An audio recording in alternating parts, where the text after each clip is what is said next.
যদি সত্যি মন থেকে কিছু করতে চাও তাহলে পথ পাবে, আর যদি না চাও তাহলে অজুহাত পাবে। স্বামী বিবেকানন্দ।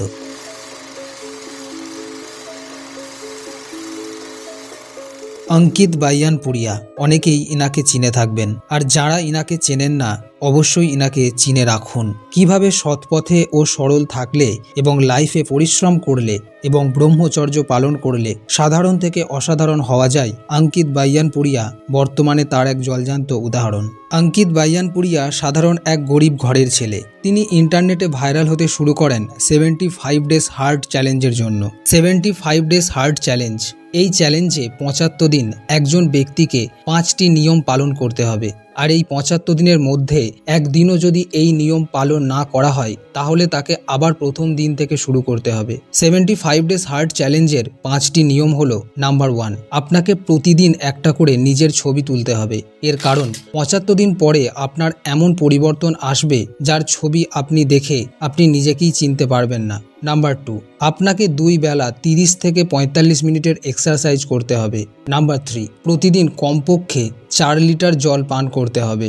নাম্বার 4, যে কোনো ধরনের ধূমপান, অ্যালকোহল পান করা এবং বীর্যনাশ থেকে বিরত থাকতে হবে, এবং কোনো রকম জাঙ্ক ফুড খেলে চলবে না। এবং নাম্বার 5, আপনাকে এই কদিন কোনো নন ফিকশনাল বই দিনে 10 পাতা করে পড়তে হবে। ব্যাস, এই হলো 5টি নিয়ম। শুনতে অনেক সোজা মনে হলেও সারা পৃথিবী জুড়ে বহু মানুষ এই চ্যালেঞ্জকে কমপ্লিট করতে পারেননি, কিন্তু ভারতবর্ষের হরিয়ানার ছেলে অঙ্কিত বাইয়ানপুরিয়া এটি করে দেখিয়েছে। শুনলে আশ্চর্য হবেন, অঙ্কিত বাইয়ানপুরিয়া শুধু 75 দিনই এটি করে থেমে থাকেননি, তিনি এই চ্যালেঞ্জকে 150 দিন পর্যন্ত নিয়ম করে পালন করেছেন, যার ভিডিও আপনি তার ইউটিউব চ্যানেলে পেয়ে যাবেন।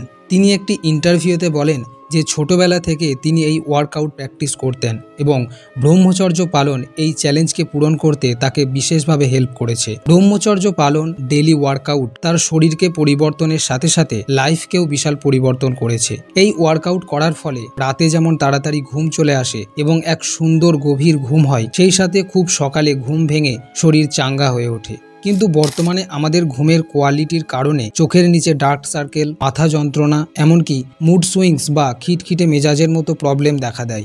2017 সালের ন্যাশনাল লাইব্রেরি অব মেডিসিনের এক স্টাডি অনুসারে দেখা যায় যে 18 থেকে 50 বছর বয়সীর ব্যক্তিরা যদি 7 থেকে 8 ঘন্টারও কম সময় ঘুমোয় বা এই কম সময়ে ঘুমের কোয়ালিটি খারাপ হয়, তবে তার স্পার্ম কাউন্ট এবং সার্ভাইভাল রেট কম হতে শুরু করে, অর্থাৎ ব্যক্তির বীর্যে তার প্রভাব পড়ে এবং এএসএ প্রোডাকশন শরীরে বাড়তে শুরু করে। এএসএ হলো অ্যান্টিস্পার্ম অ্যান্টিবডিজ, যা বীর্যের শুক্রে ক্ষতিকর প্রভাব ফেলে। এই রকম কম ঘুম এবং প্রয়োজনের থেকে বেশি ঘুমের কারণে মেল ইনফার্টিলিটি বা পুরুষ বন্ধ্যাত্বর মতো সমস্যা অনেক পুরুষের মধ্যে দেখা দিচ্ছে, অর্থাৎ তারা সন্তান জন্ম দেওয়ার ক্ষমতা হারাচ্ছে। এবং 18 থেকে 20 বছর বয়সের প্রাপ্তবয়স্কদের মধ্যেও এই স্পার্ম কোয়ালিটি খারাপ পাওয়া যাচ্ছে। তাই যখন তাদের পরবর্তীতে বিবাহ হয় এবং ফ্যামিলি প্ল্যানিংয়ের কথা ভাবে, তখন অনেক সমস্যার সৃষ্টি হয়। তো এর জন্য যেমন প্রয়োজন ভালো ডায়েট এবং কোয়ালিটি স্লিপ, সেই সাথে আপনি চাইলে এর সাথে কোনো সাপ্লিমেন্টও যোগ করতে পারেন। এমনই একটি প্রোডাক্ট হলো ম্যানসিওর রিপ্রোডাক্টিভ হেলথ সাপ্লিমেন্ট।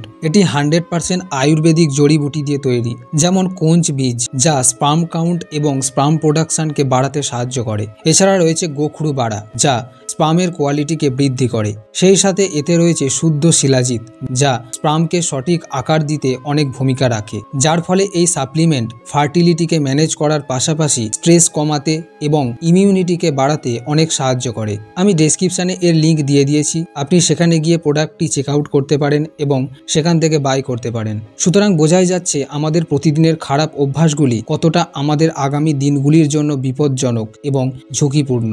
তাই প্রতিটি যুবকের জন্য এই 75 দিনের চ্যালেঞ্জ নেওয়া খুবই জরুরি। অনেকে হয়তো এই চ্যালেঞ্জ নেবে না বা নিয়েও হাল ছেড়ে দেবে, কিন্তু আমাদের এটা ভেবে দেখতে হবে, সামান্য এই কদিনের চ্যালেঞ্জকে যদি অ্যাকসেপ্ট করতে না পারি, তাহলে জীবনের যে দিনগুলি পড়ে রয়েছে এবং আগামী দিনে আমাদের লাইফে যে সমস্ত চ্যালেঞ্জের মুখোমুখি হতে হবে, সমস্যার মুখোমুখি হতে হবে, সেগুলোর কিভাবে মুখোমুখি হব।